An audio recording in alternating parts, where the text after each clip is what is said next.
The finality of the act was in the sound the oak door made as it closed. It was not a slam of anger, but a heavy, oiled click of absolute conclusion. Ilara stood on the porch of the house she had shared with her husband, a house built from the same pines he had been felling when one betrayed him. In her hand were 4 $5 gold coins, pressed into her palm by her brother-in-law, Mr. Davies. His face had been a mask of grim duty, his eyes avoiding hers. The town of Providence Gulch watched from a respectable distance, from behind twitching curtains, and from the doorways of the mercantile and the saloon. They saw the widow, barely 20 years of age, formally and legally dispossessed. The marriage contract had been clear, a fact Mr. Davies had repeated in the cold parlor, his voice devoid of sympathy. No son, no inheritance. The house, the savings, the 2 draft horses, all of it reverted to his bloodline. What was left for her, the woman who had made it a home, was a provision so insulting it was meant to be refused. A single plot of land her husband had won in a drunken card game, a place the men in town called the Scab. It was a barren, wind-swept hillside 5 miles north, good for nothing, but holding the rest of the valley together. That, and the $20 now, warming in her clenched fist. She held the deed in her other hand. The paper was dry and brittle, the ink faded. It described a place no one wanted, a piece of the world defined only by its uselessness. She had nothing else. The clothes on her back, a sturdy wool dress and worn leather boots, a single wedding portrait, and a small clasp knife her father had given her. The sum of her life could be held in 2 hands. The town expected her to weep. They expected her to take the money and buy a stagecoach ticket east, back to whatever family she had left. They saw her as a problem to be solved by distance. Mr. Gable, the owner of the mercantile, stepped forward, his face a mixture of pity and impatience. He was a practical man who dealt in flour and nails, not sentiment. "Ilara," he said, his voice low, "a tragedy, a true tragedy. But you must be sensible. That land is a curse. Take the gold and go to your people. There is nothing for you here now." He gestured vaguely toward the eastern road, the path of retreat. His advice was the town's consensus, a quiet, collective push to make the uncomfortable specter of her widowhood disappear. Ilara looked from his face to the deed in her hand, then back to the coins. She felt the weight of their judgment, their certainty of her failure. A cold, hard knot formed in her belly, a feeling that was not grief, but something much harder.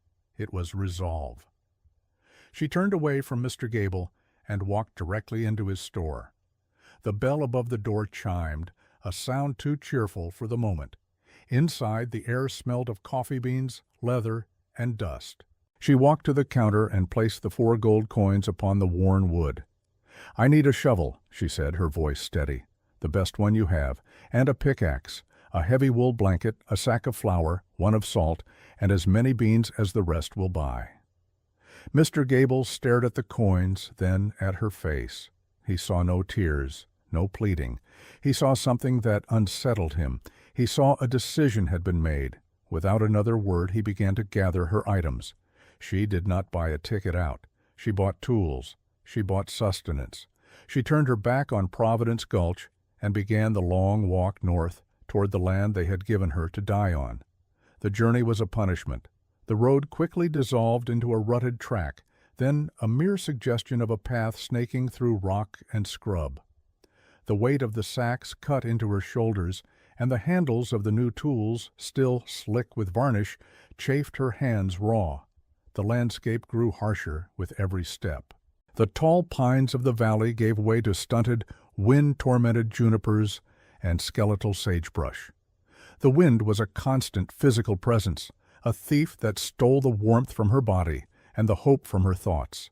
It spoke of isolation, of a deep and profound emptiness. She arrived at dusk, when the failing light painted the world in shades of gray and purple. The scab was worse than the gossip had described. It was a treeless, exposed slope of pale, cracked earth and shattered rock, facing directly into the teeth of the prevailing north wind. At its crest was a shallow, crumbling overhang of rock, a geological sneer that offered no real shelter. This was her inheritance. A patch of worthless dirt on a worthless hill. The full, crushing weight of her abandonment settled upon her. The town was right. Mr. Gable was right. This was a place of endings. She sank to the ground, the tools clattering beside her, and for a moment she let the cold dread wash over her. Her knees felt weak and her eyes stung, not with tears of sorrow, but of sheer, hopeless rage. Huddled beneath the overhang to escape the relentless wind, she pressed her back against the hillside. The rock was cold, but the earth beneath it felt different. She dug her fingers into the ground, expecting loose, dusty soil. Instead, her nails scraped against something dense, heavy, and damp. It was clay, a thick, greasy seam of it, layered with sand and fine gravel. She squeezed a handful, and it held its shape, solid and plastic. A memory surfaced, distant but clear. Her father, a mason with hands as hard as the stones he worked, showing her the foundations of an old church. He had called the material piece de terre, rammed earth. "Stronger than brick, girl," he'd said, his voice thick with an old-world accent. "Warm as a hearth in winter, cool as a cellar in summer, God's own stone made from the dirt beneath your feet." Her gaze lifted, scanning the worthless slope with new eyes. It was not a barren wasteland. It was a quarry. It was a mine of perfect building material, free for the taking. Her desperation began to transform, hardening into a grim and ferocious purpose. As she explored the back of the shallow cave, her fingers traced a dark, wet line in the rock. A steady, rhythmic drip of water fell from a fissure, pooling in a small depression, one drop, then another. Clean, clear, and constant. It was not a gushing spring, but it was life. It was enough. The scab was not a grave. It was a foundation. The work began the next morning, and it did not stop. The first task was to deepen the overhang, to carve a space out of the hillside itself. The pickaxe was a brutal instrument. Each swing sent a shock wave up her arms and into her shoulders. The topsoil was thin, but beneath it lay the dense mixture of clay and aggregate. She did not discard it. Every shovelful was precious, moved to a pile that grew steadily beside her excavated hollow. For days, the only sounds on the hillside were the rhythmic chunk of the pickaxe biting into the earth and the scrape of the shovel. Her hands, soft from a life indoors, blistered on the first day. By the third, the blisters had broken, leaving raw, weeping skin. She tore strips from her petticoat and wrapped them tightly, and kept digging. The sun rose and set on her labor. Her world shrank to the circle of her work, the bite of the steel, the weight of the earth, the ache in her back, and the fire in her muscles. She was creating a wound in the hill, a rectangular hollow that pushed deeper and deeper into the earth, with the solid rock face of the overhang as its back wall. This rock would be her anchor, a massive store of thermal energy that would bleed heat back into her home long after any fire had died. The labor was so immense, so all-consuming, that it left no room for grief or self-pity. There was only the next swing of the pick, the next shovelful of earth. To build the walls, she needed forms. She walked for miles down to the creek at the bottom of the valley, a journey that took half a day. There she scavenged for driftwood and fallen branches, anything straight enough to serve as a plank. She carried them back on her aching shoulders, a few at a time. Using her small knife and a sharp rock, she painstakingly notched and fitted the pieces together, lashing them with cordage she wove from juniper bark. The forms were crude, ugly things, but they were strong. She erected the first section, 2 parallel wooden walls with a gap of 2 feet between them, to form a mold for her first wall. Now came the alchemy her father had spoken of. She mixed the excavated earth with a little water from the seep, just enough to make it damp, not wet. The consistency had to be perfect. Too dry and it would crumble, too wet and it would never set. She shoveled the mixture into the wooden form, a layer of about 6 inches. Then she took the rammer, a heavy log she had found, its end worn smooth, and began the real work. She lifted the heavy log and brought it down, again and again, compacting the damp earth. Thump, thump, thump. It was a relentless, percussive rhythm that echoed across the empty hillside. The sound of a life being built, blow by agonizing blow. Each layer was compressed to half its original height, becoming as dense as stone. Her shoulders screamed in protest. The muscles in her back burned with a white-hot fire. Exhaustion became a constant companion, a numbness that settled deep in her bones. But as she worked, she saw the wall rise. Inch by inch, layer by compressed layer, a solid, striated wall of earth was growing inside the forms. It was the color of the land itself, a mix of ochre, gray, and brown. When the first section was complete, she let it cure for a day before carefully removing the wooden forms. It stood, a solid, seamless wall, 2 feet thick, cool, and hard to the touch. It did not yield when she pushed against it with all her weight. It was a moment of profound triumph. It worked. The town was wrong. She built her systems with the same relentless logic. The water from the seep was life, but it was unreliable. She spent a week digging a cistern, a deep hole in the floor of her expanding shelter.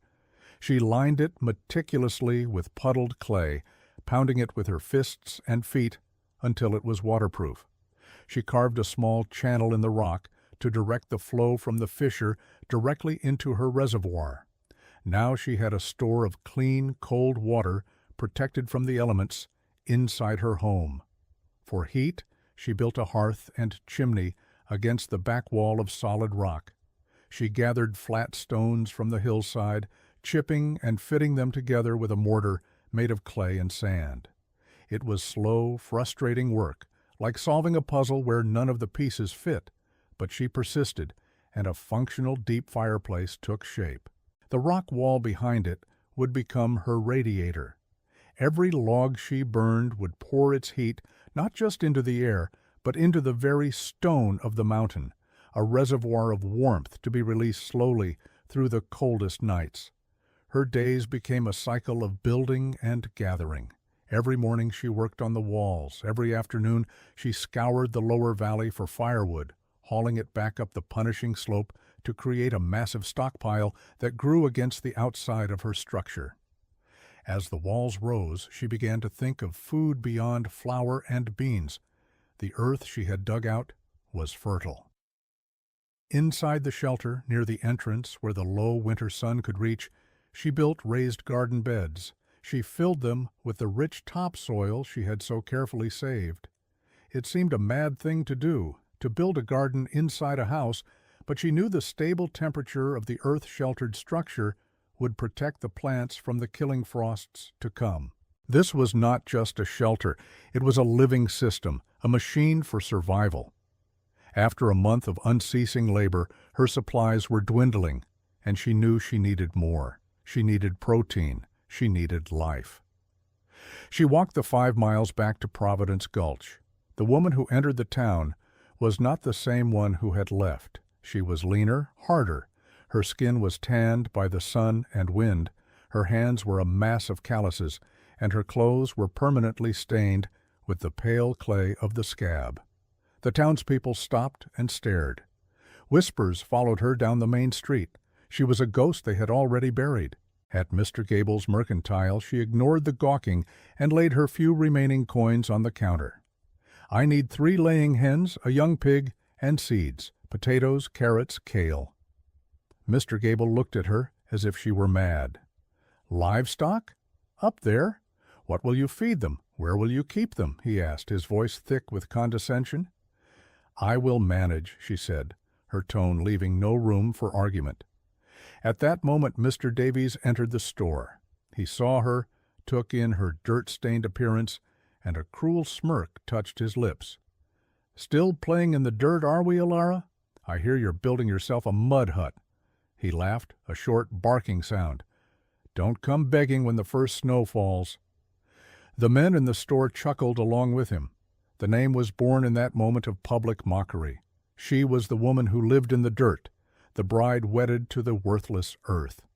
They called her the Dirt Bride. Ilara paid for her goods and left, her face a stony mask. She herded her small flock of animals back up the trail, a journey even more arduous than the first. The chickens squawked, the piglets squealed, but she pushed them onward.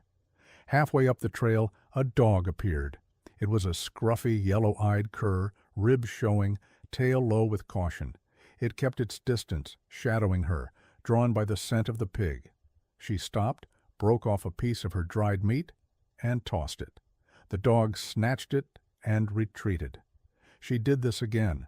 By the time she reached her home, the dog was following at her heels.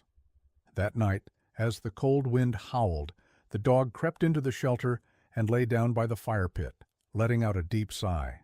She named him Boulder for his quiet, steadfast presence. She was no longer completely alone. The nickname followed her like a stray dog, the Dirt Bride. It was a story told for amusement in the saloon, a cautionary tale whispered by mothers to their daughters. Brant, a trapper known for his loud opinions and rugged self-assurance, made a special trip out to her land.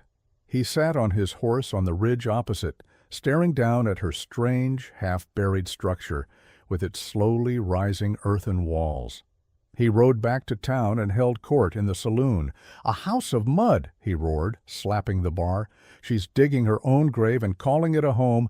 When the winter rains come, she'll melt back into the ground she came from." The men laughed, picturing the foolish girl and her mud folly. But Ilara was not melting. She was building. The walls were finished, standing 2 feet thick and 8 feet high, enclosing a space that was part cave, part cabin. She built a roof of stout poles scavenged from the creek, layered with juniper boughs, and then sealed with a thick coat of the same puddled clay she had used for the cistern. She fashioned a heavy door from flattened driftwood planks. The day she finally hung it, the feeling of enclosure was absolute. Outside, the wind could shriek and claw at the hillside, but inside there was only a deep, profound silence, the stillness of the earth itself. Deep winter arrived. The world turned to iron and ice.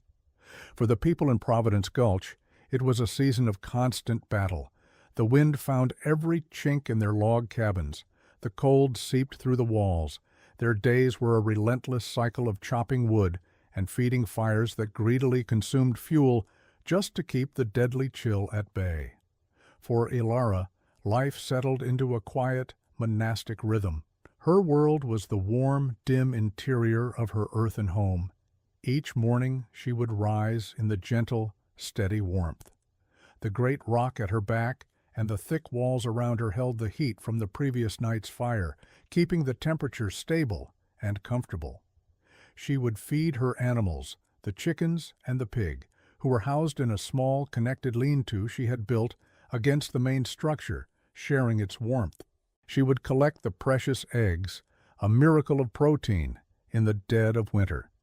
She tended her indoor garden, where the pale green shoots of kale and carrot tops pushed up from the dark soil, another impossibility in a frozen world. She checked her water cistern, mended her clothes by the light of a tallow lamp, and listened to the steady breathing of Boulder sleeping by the hearth. She was utterly alone, but she was not lonely. She was the sovereign of a small, warm, functional kingdom of her own making. Her systems were tested. One night, a pack of wolves, driven by hunger, found her shelter. They circled, their howls cutting through the night. Boulder erupted into a frenzy of barking, but the walls were impassable. The wolves could find no purchase, no weakness. They eventually gave up and moved on, defeated by solid earth. A week later, an ice storm coated the valley. In town, the weight of the ice caused a section of the livery roof to collapse. On her hillside, the ice simply encased her home in a glittering shell that the sun melted the next day, the water running harmlessly off her clay roof. Each small test was a victory, a confirmation of her methods. She was not just surviving, she was thriving in a way the town, with its conventional wisdom, could not comprehend. Then came the blizzard of '83. It did not arrive like a normal storm, it came like an army, announced by a sky the color of a bruise and a wind that had a voice, a low, moaning growl that grew into a high, screaming shriek. The snow did not fall, it flew horizontally, a blinding, scouring wall of white that erased the world. The temperature plummeted. It was a cold that was not just an absence of heat, but an active, malevolent force.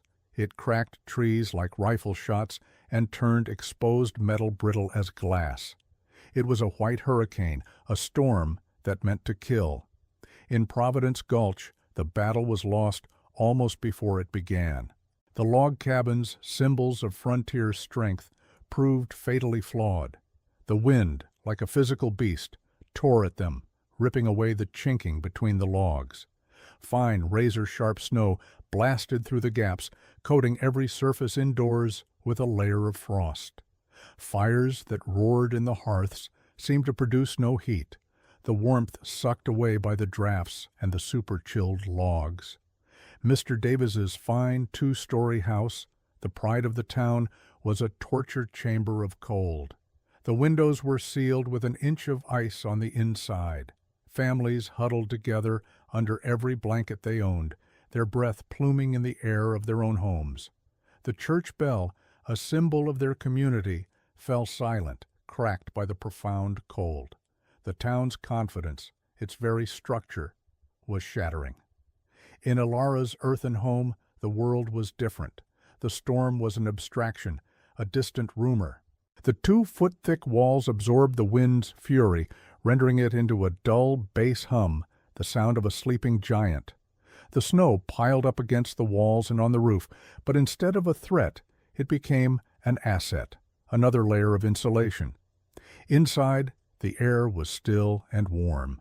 The fire in her stone hearth burned with a steady, efficient flame, its heat radiating from the great rock wall, creating a gentle, even warmth that filled the entire space. Her animals were calm in their shelter. Her water, drawn from the earth itself, still flowed. She sat on a stool, mending a sock, the rhythmic pull of the needle the loudest sound in her small universe. She was not fighting the storm. She was living outside of its reach. On the third day of the blizzard, a new sound broke the quiet hum. It was a frantic, desperate banging on her heavy wooden door. Boulder shot to his feet, a low growl rumbling in his chest. Ilara quieted him with a hand on his back. No one should be out in this. No one could be. She braced herself and lifted the heavy wooden bar that secured the door. The wind tore it from her grasp, slamming it open against the earthen wall. A figure, a man crusted in snow and ice, collapsed over the threshold into her home. It was Brant, the trapper. His face was a mask of frostbite, his lips blue and cracked. He was barely conscious, mumbling incoherently. She and Boulder dragged him inside, away from the clawing wind, and forced the door shut, barring it against the storm. She pulled off his frozen clothes, wrapped him in her own wool blanket, and propped him near the fire, forcing warm broth between his lips. He had been the loudest of her mockers, the one who had laughed the hardest at her mud hut. Now he was dying on its floor. The irony was a bitter taste in her mouth, but the choice was not a choice at all. He was a human being, and the storm was death. She worked to save him. Slowly, warmth returned to him. He began to speak, his voice a raw croak. He had been caught in his trap line when the storm hit. He had made it back to his cabin only to watch a massive pine, weighted with ice, crash down and splinter it to kindling. He had been walking for a day, lost, freezing, dying. He had seen it by pure chance, a thin, steady wisp of smoke rising from the scab, a smoke that wasn't being torn to shreds by the wind. It looked impossible, a ghost, but he had stumbled toward it as his last hope. Then his eyes filled with a new terror. "It's the Davies family," he rasped, grabbing her arm with a hand that was still numb. His boy, the little one, was already sick. A tree fell on their roof. The north wall is gone. Their fire is out. They're dying, Elara. They're freezing to death in that house. He begged her, the man who had called her a fool, to help the man who had cast her out. She looked at her stockpile of wood, her stores of food, the warmth she had built with her own 2 hands. Sharing it meant risking her own survival. But the image of a sick child freezing in the dark tore through her. She packed a sled she had built from scavenged planks with firewood, blankets, the pot of hot broth, and rendered lard for their skin, with Boulder breaking a path ahead of her and the barely recovered Brant clinging to her side. She opened her door and stepped out into the heart of the white hurricane. The journey to town was a descent into a frozen hell. The wind was a solid wall that tried to push them back. The snow was so deep it was like wading through sand. Elara tied a rope around her waist, with the other end tied to Brant, so they would not be separated in the blinding whiteout. Boulder, his instincts true, led them, his dark form the only landmark in the swirling chaos. Every step was a battle. The cold burned her lungs and froze the tears to her cheeks. She was risking everything for the people who had despised her. They found the Davies house looking like a broken skeleton. A massive oak had crushed the northern part of the roof, and the wall had collapsed inward, leaving the home open to the storm. Inside was a scene from a nightmare. Mr. Davies, his wife, and their 2 children were huddled in the one remaining corner, wrapped in every piece of fabric they owned. They were pale, shivering uncontrollably, their faces etched with despair. Their young son was listless, his breathing shallow. They had given up. When they saw Elara framed in the doorway like an apparition come from the storm, their faces registered only dull shock. They were too cold to feel anything else. Elara did not speak. She acted. She and Brant cleared a space, started a small, desperate fire with the wood she had brought, and began rubbing the children's limbs with lard to fight the frostbite. She forced the hot broth into them, drop by drop. When they were strong enough to move, she led the broken family out into the blizzard and back toward her home. The moment they crossed her threshold was the moment their world broke. They stepped from the screaming, killing chaos of the storm into a space of absolute peace. The warmth hit their frozen faces not like a blast from a fire, but as a gentle, pervasive presence, like the air of a summer evening.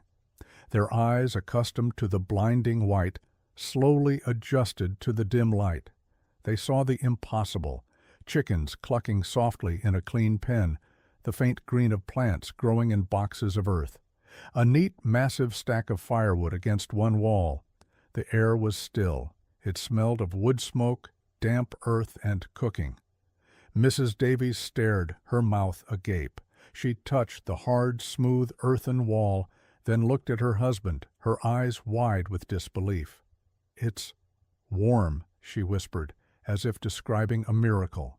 Mr. Davies stood in the center of the room, his pride and certainty stripped away by the storm and the near death of his family. He looked at the solid walls Elara had built from the dirt he had scorned. He looked at her, her face chapped by the wind, her expression not triumphant, but weary and compassionate. The foundation of his world had crumbled. His fine log house had failed, while this mud hut had become an ark. He looked at his son, now sleeping safely by the hearth, and his composure broke. His voice, when he spoke, was a ragged, choked thing. "We were wrong," he said, the words torn from him. "Elara, we called you a fool. My God." He covered his face with his hands. "We were the fools." Elara did not answer his confession with words. There was nothing to say. Vengeance was a luxury, and survival was the only currency that mattered. She simply took a wooden bowl, filled it with the thick stew that had been simmering over the fire, and handed it to his wife. "There is food," she said, her voice quiet but firm. "Eat. Your boy needs to be near the fire." Her grace was her victory. It was a silence more profound and more damning than any accusation she could have leveled. She offered them life, without condition and without comment. That was all. In the days that followed, as the blizzard finally broke and a weak sun appeared in a pale sky, Ilara's home became a sanctuary. Brant and Davies brought more survivors from the ruined town. Her small shelter was crowded with the very people who had once mocked her. She shared her food, her water, and her warmth until her own stores ran dangerously low. The name Dirt Bride was never spoken again. If it was mentioned at all, it was in a hushed whisper of reverence, a name for a savior. When the path was clear, Mr. Davies went to the town recorder's office.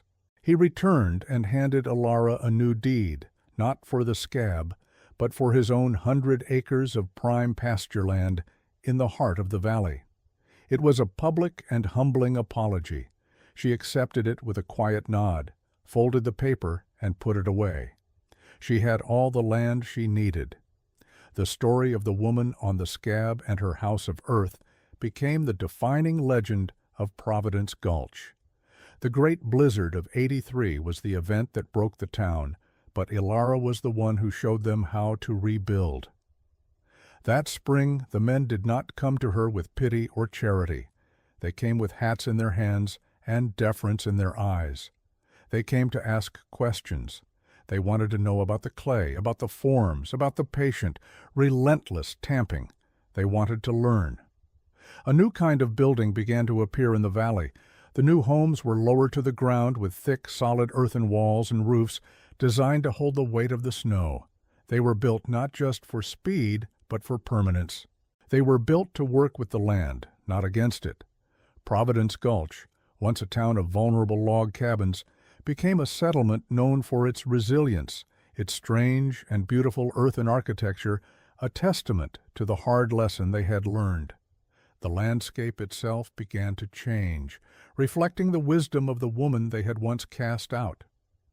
Years later, Ilara stood at the door of her home, watching the evening sun set the western hills on fire. The house was no longer a solitary structure on a barren hill. It was the heart of a small, thriving homestead. A terraced garden cascaded down the slope, green and abundant. A few sheep grazed peacefully in a stone-fenced pasture. Boulder, now gray around the muzzle, slept at her feet. She was no longer the outcast, the widow, the dirt bride. She was the foundation stone of her community, a quiet matriarch respected for her wisdom and her strength.